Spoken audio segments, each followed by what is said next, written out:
तो वेट, जब हम बात करते हैं वेट की, तो weight is comprising of two terms. Yes, I started.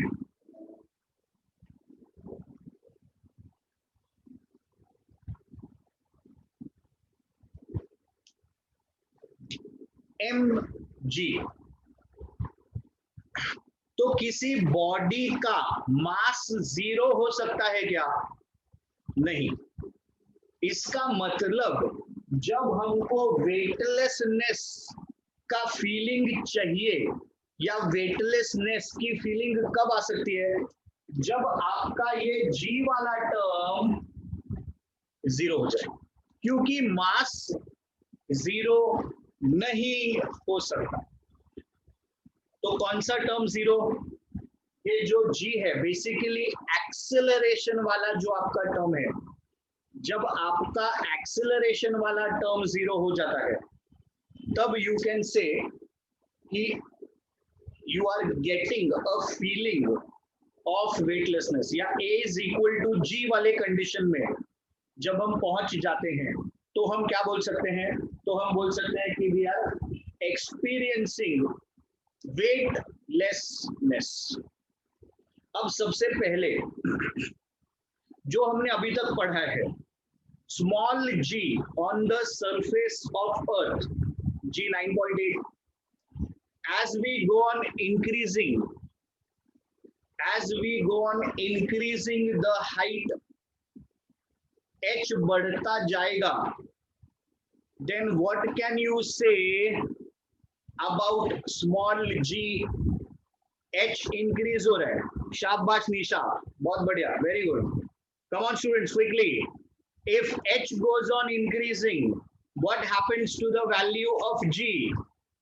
बढ़ेगा कि कम होएगा? g will decrease. g कम होएगा, gh.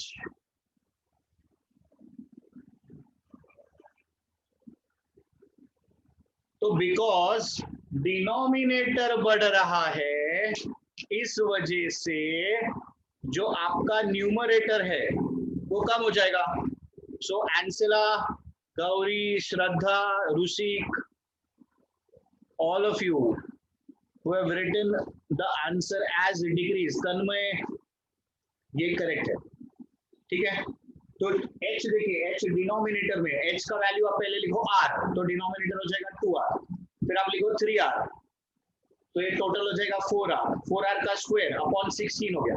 अब इसको लिखो 5r, तो ये टोटल हो गया 6r. 6r का स्क्वायर, तो ये हो गया 30. Why is it squared? Jordan, formula है, रोज पढ़ने का रहता है इसके लिए भाई. जीएच का डेरिवेशन किया था ना.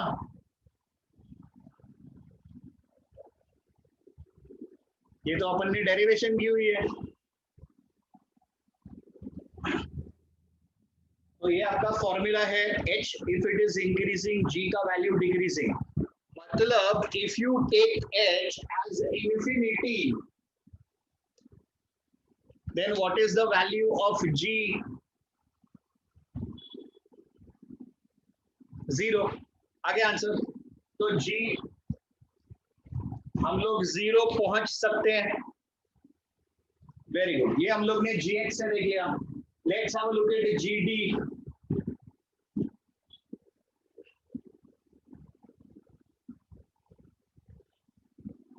सो gd में हमारे पास ये इक्वेशन था, gd is equal to gv 1 minus d upon r. Now if I want gd to become 0, क्या करना चाहिए? आप बॉडी को नीचे नीचे नीचे नीचे नीचे लेके जाते जाओ. तो जब आप उसको नीचे लेके जाओगे, तो धीरे धीरे धीरे नीचे जाते जाते जाते जाते जब आपका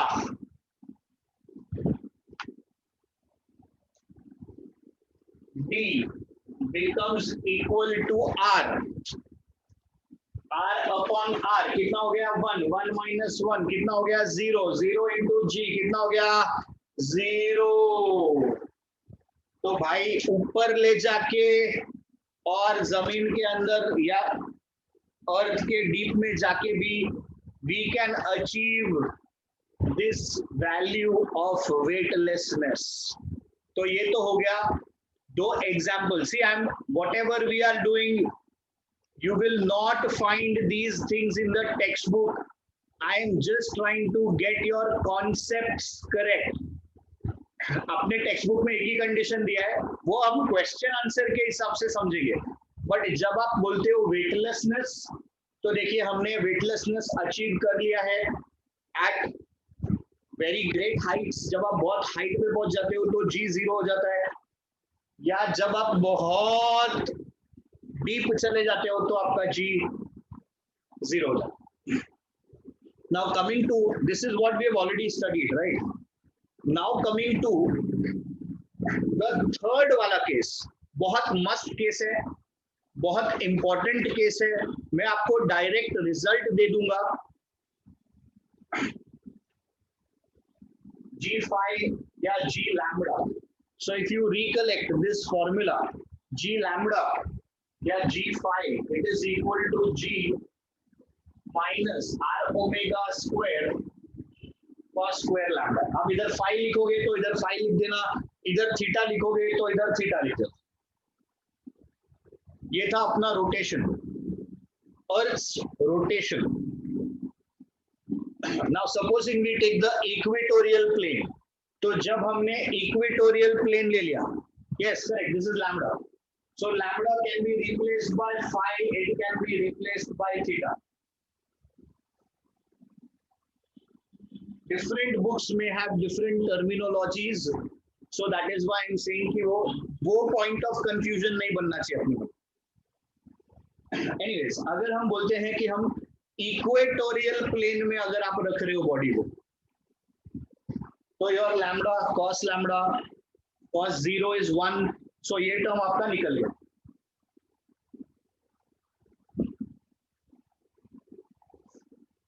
तो ये टर्म कब निकल गया?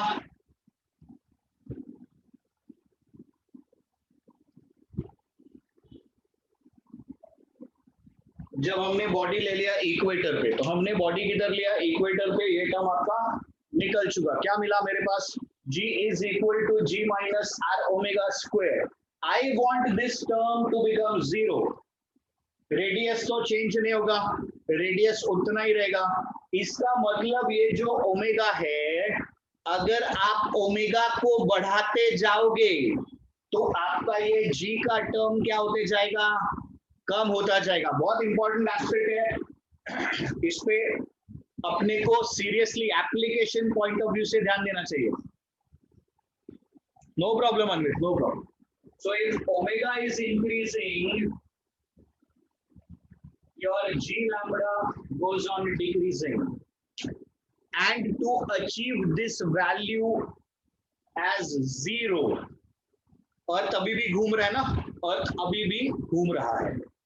तो अर्थ की जो प्रेजेंट ओमेगा की वैल्यू है, इससे जब आप 17 टाइम्स ज्यादा स्पीड पे घुमाओगे, तो ये जो आपका ओमेगा है, करंट वैल्यू जो है इसकी, उस वैल्यू से अगर आप इसको 17 टाइम्स फास्टर घुमाएंगे तो आपका ये G का वैल्यू 0 हो जाएगा.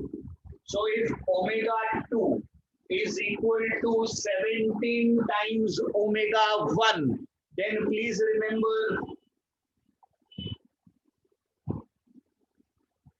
ये आपको मैंने एक स्टेटमेंट ऑफ फैक्ट दे दिया है. ये तो हो गया relationship, and this is a statement of fact that if it speed is made 17 times faster than the original or the present value, then this becomes 0. तो 3 एस्पेक्ट ऑफ G जो हम देख चुके थे, ये हमने इसके एप्लीकेशन में देख लिया, जिसमें से ये जेन्युइनली बहुत इंपॉर्टेंट था from the entrance point of view. Now let us come to the answer that the examiners are looking for जब आप theoretically लिखते हो. इस आंसर को भी मैं एक आपको ऐसे तरीके से प्रेजेंट करने की सजेशन दूंगा कि आपको कुछ भी रटना नहीं पड़ेगा, और आपने अभी तक जो भी पढ़ा है उसके यूज से ही अपन पूरा आंसर लिख सकते हैं. In short, we don't have to learn anything at all in presenting this answer, but in a mathematical form. इसका एक पिक ले लीजिए so that we can move on to the next part.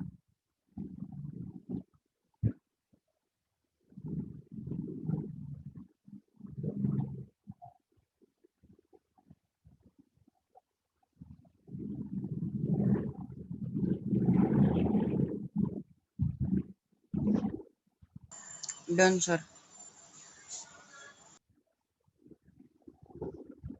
Okay, can we proceed?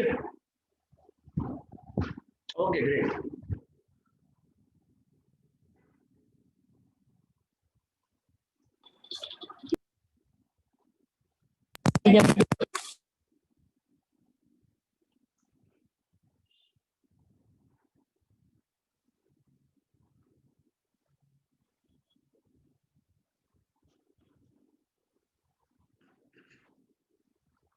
चलिए अब हम वो question करते हैं जो एग्जामिनर आपको एग्जाम में पूछता है. वो आपको पूछेगा कि आपके पास एक सैटेलाइट है, सैटेलाइट में एस्ट्रोनॉट है, astronaut, that satellite is revolving around the earth. You have to prove that the astronaut is getting a feeling of weightlessness. Yeah, why is the astronaut getting that feeling of weightlessness? तो ये आपको वो prove करने को बोलेगा कि astronaut को weightlessness की फीलिंग आ रही है, या प्रूव करिए. अब टेक्स्ट बुक आपके पास है, नोट्स आपके पास है, आप आराम से उसमें गो थ्रू कर सकते हो. उन्होंने वो एक पेज का आंसर लिख के दे दिया है. What we will do is we will draw the situation, we will write one equation, and if you ईमानदारी से remember the formulae, you actually don't have to remember anything. तो क्या कंडीशन है? कंडीशन ये है कि अपने पास है अर्थ,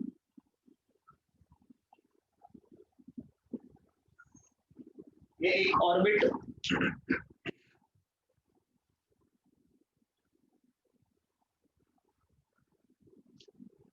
ये आपका सैटेलाइट,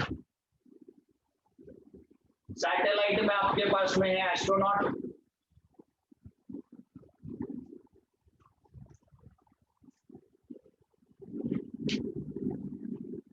तो ये अपने पास सिचुएशन दिया है. ये सैटेलाइट क्या हो रहा है? This satellite is revolving around the earth. Very plain and simple equation needs to be form. जब ये एस्ट्रोनॉट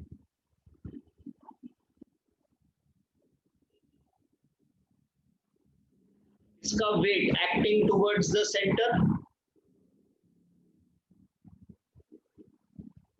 mgh, अर्थ इसको कुछ नॉर्मल रिएक्शन वापस देगा,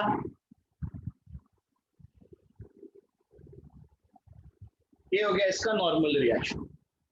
बट क्योंकि ये सैटेलाइट सर्कुलर मोशन कर रहा है, तो सर्कुलर मोशन के लिए हमको सेंट्रीपिटल फोर्स की जरूरत है. यानी ये जो मेरा mgh है, इसमें से ही मुझे सेंट्रीपिटल फोर्स यूज करना पड़ेगा, जिससे मैं गोल घूमूंगा, और बचा हुआ जो रहेगा वो अर्थ को मिलेगा, और उसका रिएक्शन अर्थ इस एस्ट्रोनॉट को देगा. चलिए इसको पैसे के टर्म्स में समझते हैं, बहुत इजी चीज है. आपने किसी को 5,000 रुपए दिया, उसने उसमें से 3,000 रुपए यूज कर लिया, तो उसके पास कितना बचा? उसके पास 2,000 बचा. तो सेम तरीके से इस सिस्टम ने अर्थ को कुछ mgh दिया, इस mgh को यूज किया जाएगा गोल घूमने के लिए, जिसको हम बोलते हैं सेंट्रीपिटल फोर्स.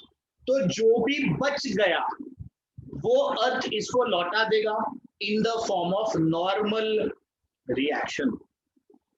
तो मुझे normal reaction in terms of formula कैसे मिलेगा? कैलकुलेट करके normal reaction is mgh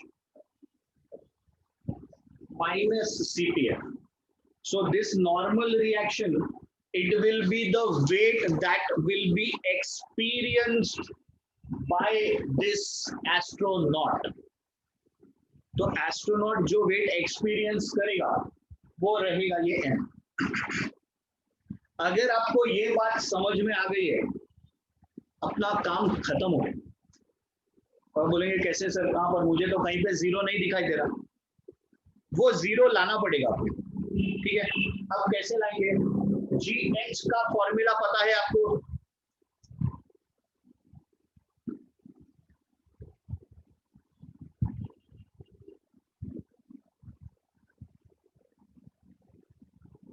तो GH के लिए आपने लिखा GM upon R plus H the whole square.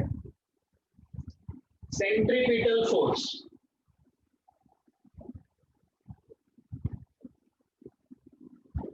it is going to be centripetal force is mv square upon r. इस case में r is my r plus h. आप चाहो तो यहाँ पे छोटा r भी लिख सकते हो, तो अपना काम और इजीली हो जाएगा. अगर आप चाहो तो इसको रिप्लेस कर दो छोटा r से, तो दोनों जगह पे आप छोटा r लिख सकते हो. तो देखिए, दिस इज GMM अपॉन छोटा r का square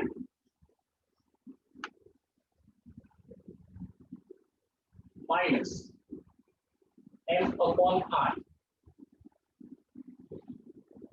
Now if you remember VC का formula, it is square root of gm upon r plus h, which is मेरा छोटा r, इसका स्क्वायर हो जाएगा. So gm upon r square minus gm upon r square, and my final result is how much? 0. तो आपको n क्या मिल गया? 0. यानी कि जो आपका एस्ट्रोनॉट है, इसके बाद आप एक लाइन लिखेंगे, therefore the astronaut experiences weightlessness, and the story is over. So my dear students, इसमें मुझे एडवांटेज क्या होता है? I am not learning anything, I am just using what ever I already know, है ना. अच्छा, ऐसी भी बात नहीं है, अगर ये जीरो नहीं होता, कुछ वैल्यू आता तो भी मुझे चल जाता, मेरा आंसर तो मैं निकाल सकता हूँ. बट जब आप वो थियोरी पढ़ते हो, तो वो थियोरी जो है, आप उसको पढ़ के देखो, एक तो जल्दी से समझ में नहीं आती, और उसका प्रैक्टिकली मैं क्या यूज कर रहा हूँ वो भी समझ में नहीं आता. यहाँ पर बहुत क्लियरली मुझे एक मैथमेटिकल वर्जन मिल जाता है कि भाई जो भी मैंने इधर यूज किया, अगर वो पूरा का पूरा सेंट्रीपिटल फोर्स में यूज हो गया, तो मुझे कोई भी वेट का एक्सपीरियंस नहीं मिलेगा. अगर उसमें से सर्टेन पार्ट बच गया, then it will be experienced as the normal reaction. तो ये कहीं और किसी और चैप्टर में हमको ऐसे प्रॉब्लम सॉल्विंग में भी काम आएगा. चलिए देख लीजिए इसको, बहुत मेरे हिसाब से बहुत प्यारा चीज है, इसको आप पिक लेके रख लीजिए. This is weightlessness.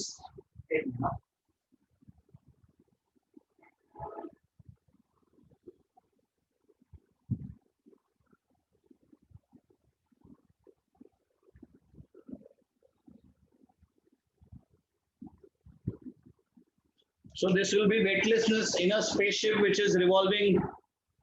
एस्ट्रोनॉट के लिए स्पेस वेटलेसनेस का इक्वेशन निकालने को बोलेंगे या दिखाने को बोलेंगे, उस टाइम पे हम ये कैसे.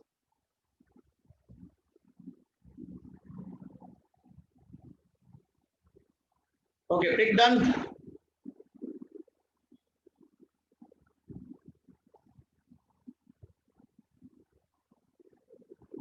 ओके जॉर्ज, चलिए अब तीसरे एस्पेक्ट पे जाते हैं. एक्चुअली ये चीज आना चाहिए लॉज ऑफ मोशन में, वहां पर भी ये कॉन्सेप्ट आएगा, पर क्योंकि अपने बुक में ग्रेविटेशन में दिया है, तो हम यहाँ पर भी देख लेंगे इसको. और प्लीज इसको याद रखिएगा, बहुत इंपॉर्टेंट चीज है ये।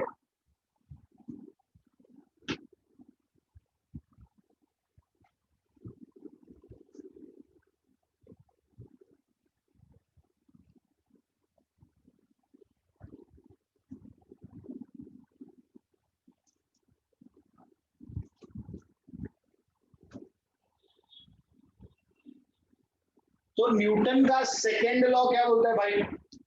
First law, Newton's laws of motion में फर्स्ट लॉ बोलता है every body continues to be in its state of rest और of uniform motion unless it is acted upon by an external unbalanced. दूसरा law क्या बोलता है कि जो भी बॉडी रहेगा it will move in the direction of the force.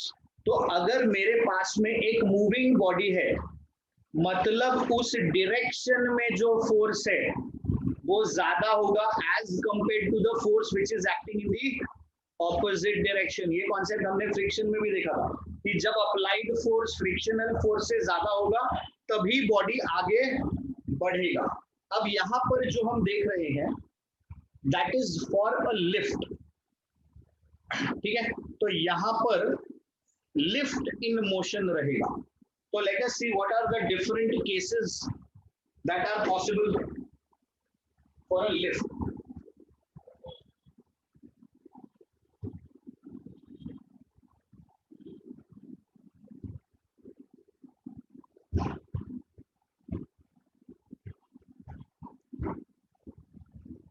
I'm just trying to make this uniform.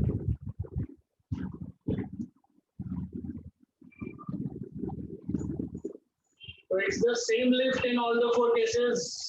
तो अपने पास लिफ्ट सेम है। अब इसके अंदर अपन एक आदमी खड़ा कर देंगे।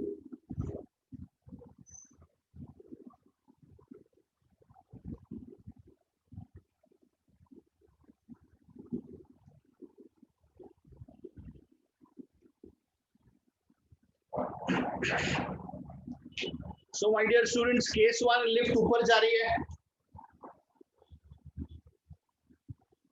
with some acceleration A. Case two lift नीचे आ रही है with some acceleration A. Case three ऊपर या नीचे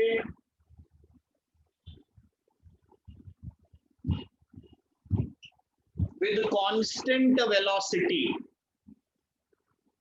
And the last case,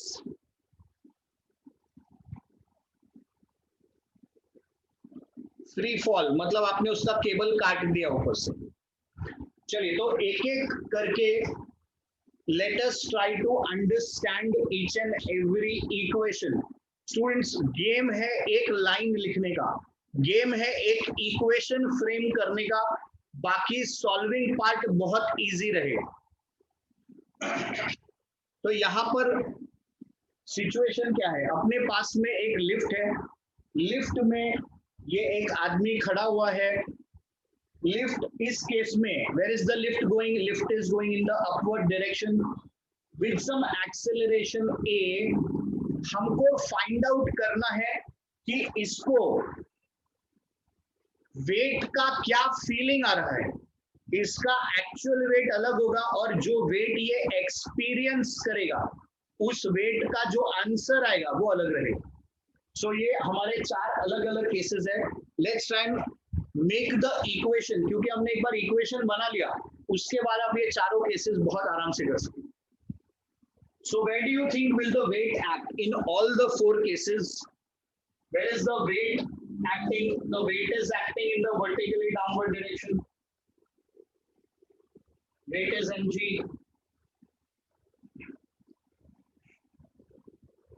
So चारों केस में weight is acting in the vertically downward direction. इसमें कोई अलग बात हो ही नहीं सकती। अब ये आदमी क्योंकि इस फ्लोर पे खड़ा है तो ये फ्लोर को अपना वेट दे रहा है, फ्लोर इसको एक नॉर्मल रिएक्शन देगा, तो फ्लोर ने इसको दे दिया नॉर्मल रिएक्शन, फ्लोर ने दिया नॉर्मल रिएक्शन, फ्लोर ने दिया नॉर्मल रिएक्शन, फ्लोर ने दिया नॉर्मल रिएक्शन। तो अगर आप ये ध्यान से देखोगे तो इन केसेस में और कोई फोर्स इधर एक्ट कर रहा है क्या, इसका वेट और ये normal reaction, apart from this इधर कोई भी फोर्स एक्टिंग नहीं. But where is the lift moving? Lift is moving in the upward direction. Case देखिए, लिफ्ट किधर जा रही है, लिफ्ट जा रही है ऊपर. तो अगर लिफ्ट ऊपर जा रही है मतलब upward force should be more than the downward force. Lift ऊपर जा रही है इसका मतलब क्या, upward force should be more than the downward force. तो इसका इक्वेशन देखिए आप कैसे लिखोगे, आप लिखोगे n minus mg is equal to ma. ये ma क्या है, this is mass into acceleration, the acceleration with which the body is moving in the upward direction. अब अपने को निकालना क्या है, अपने को निकालना है ये n, तो आप लिखोगे n is equal to ma plus mg a plus g, g plus a, जैसा भी आप लिखना चाहो, and this gives you the value of n. यानी कि जब लिफ्ट ऊपर जा रही है तो जो आपको एक्सेलरेशन है वो g के साथ क्या करनी है, वो g के साथ ऐड करनी. तो आपको क्या मिलेगा, तो आपको उसका weight experienced, whatever is the weight experienced by this person, you will be able to calculate that. आइए सेकेंड केस पे आइए स्टूडेंट्स. अब एक बार लॉजिक समझ में आ गया तो एकदम इजी हो जाता है पूरा game. Where is the lift going? Lift is going in the downward direction. नीचे कौन है, नीचे mg है, मतलब इस बार आपका इक्वेशन कैसा आएगा, mg minus n, this is equal to ma. मतलब मुझे चाहिए n, तो मैं लिखूंगा mg minus ma is equal to n. ये n इधर n इधर ट्रांसपोज किया आपने दोनों टर्म्स को. so therefore n is equal to n g minus. इसका मतलब जब ये लिफ्ट नीचे जा रही है विद सम एक्सेलरेशन, तो जो आपको बॉडी वेट का फीलिंग आएगा दैट विल डिक्रीज, वो आपको कम होने का फीलिंग है. अब नेक्स्ट केस, इसी में मैक्सिमम बच्चे गलती करते हैं क्योंकि हमारे दिमाग में ये दो चीज बैठ गए. अब ये वाले केस में, तीसरा केस प्लीज ध्यान दीजिए, most of the times this is the question that is asked in the examination, और 4 मार्क के क्वेश्चन में हम यहाँ पर गड़बड़ी कर देते. क्यों, क्योंकि हमने ये देख लिया तो अब हमारे दिमाग में क्लियर है, अरे हम लोग आराम से कर लेंगे. If the velocity is constant,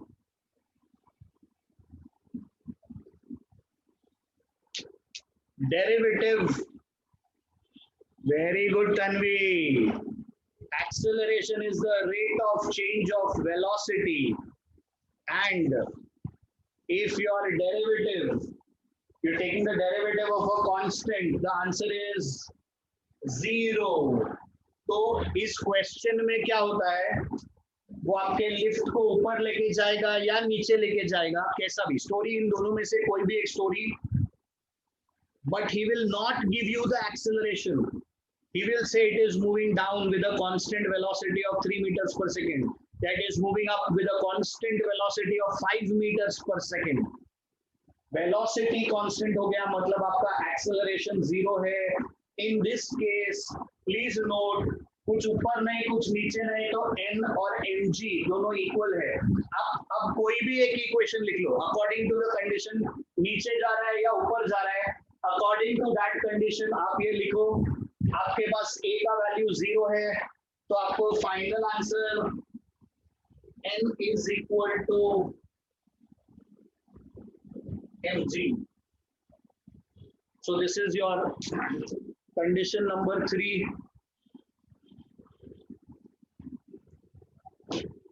This is n equal to mg.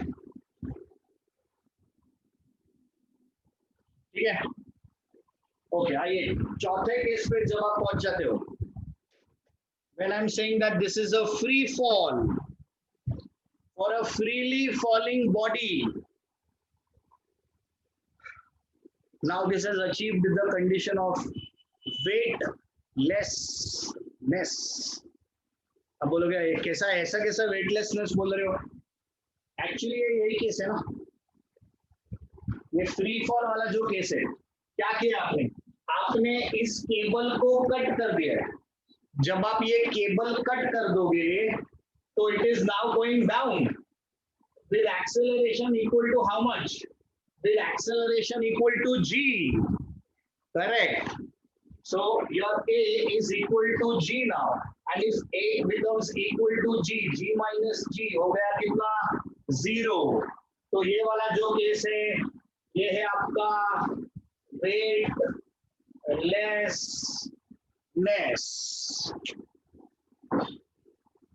Yes. So weight ka feeling, the feeling that the person gets will be of 0. So my dear students, please take a pic of this. Again, दिख रहा आपको gravitation में है, ये आपको laws of motion में भी आएगा। यही फिजिक्स का ब्यूटी है कि अपन सीखते एक चैप्टर में और वो उसको यूज हम दूसरे चैप्टर में भी कर लेते हैं, और इससे रिलेटेड क्वेश्चंस एमसीक्यूज भी आते हैं। Done? Okay, great. So guys, it was a great session. अपना वेटलेसनेस का काम भी हो गया।